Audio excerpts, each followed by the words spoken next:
प्रथम कथा जो गोटे ओडिया सिनेमा को जातीय स्तर में स्वीकृति मिलूँ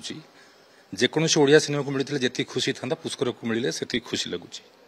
कारण यहाँ आम ओडिया सिनेमार गर्वर कथा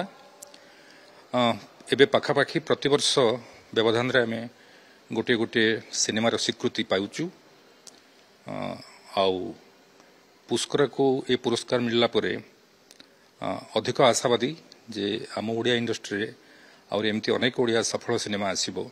जहाकू जातीय और आंतर्जातिक स्तर में स्वीकृति मिल खुशी तो निश्चय पुष्करा आम समस्त गोटे मिलित उद्यम थिला तरंग सिने प्रोडक्शन तरफ एक मौलिक कहानी थिला गोटे नादबिंदु चलचित्र को आम आडप्ट करके तैयार करूँ निर्देशना प्रथम थर पर कैमेरा रू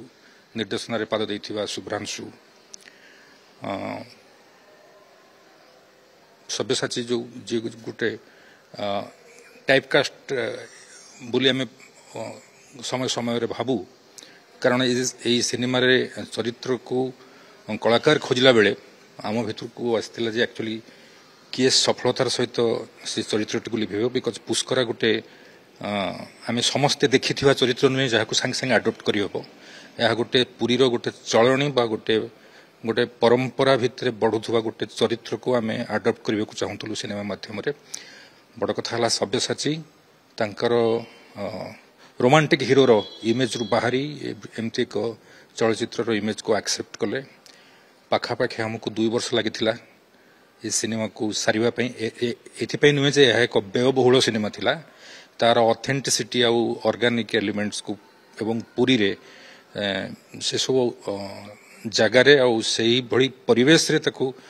शूट करने जो समय आवश्यकता थिला सेथिपई टिके अधिक समय लगी आधारे बहुत लोकंर कंट्रीब्यूशन्स अच्छे अनेक कलाकार अच्छा समस्त कलाकार मान को ये श्रेय जाऊँगी सब टेक्नीशियन मान को जाऊँगी सबुठू बड़ कथा हूँ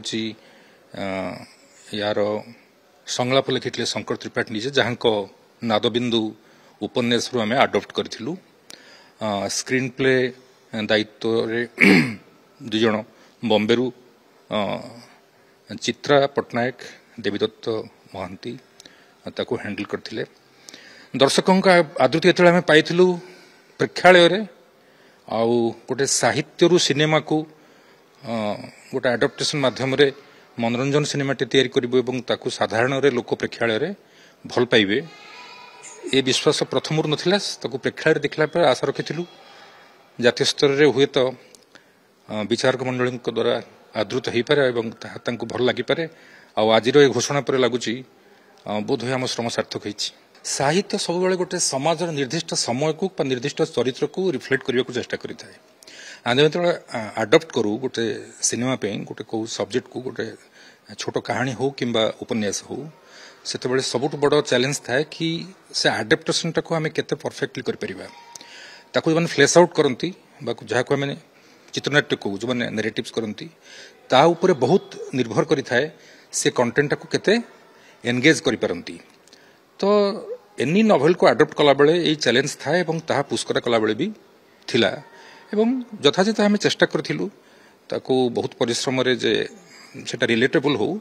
साहित्य सब बेले सिनेमा हेई आसीची आ अनेक साहित्य रु सिनेमा सफल भी हेईची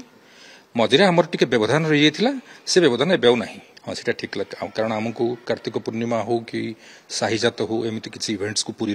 लाइवली तक शूट करिया पड़ता से समय को अपेक्षा करिया पड़ता से लोक भिड़ एवं से इवेंट्स भितर आम कलाकार मान को लेकिन शूटिंग करूँ इट वाज ए टास्क आम गोटे मशाणी भी तैयारी करूँ जे गोटे समय गोटे स्वर्गद्वार धारणा दवापाइका तो यू होता पुष्करा total Odia community Odia film fraternity गोटे ये जो स्वीकृति आपको आम आसेट कहीपरू एटा केवल आम तरंग सिने प्रोडक्शन प्रयोजक हिसाब से नुहे अनेक प्रयोजना संस्था को निश्चय प्रेरणा दब जे आगामी समय रे पुष्कर ठारू आउरी भल सिनेमा करने तरंग सिने प्रोडक्शन आउ नुआ किछि एमती नै कि आसुची आम तो पुष्कर पर पदाकाश करिछु पुष्कर पर ही पदाकाश करिछु एवं आउ किछि हाथ गणति आम योजना रे अछु खूब शीघ्र जाना पड़े।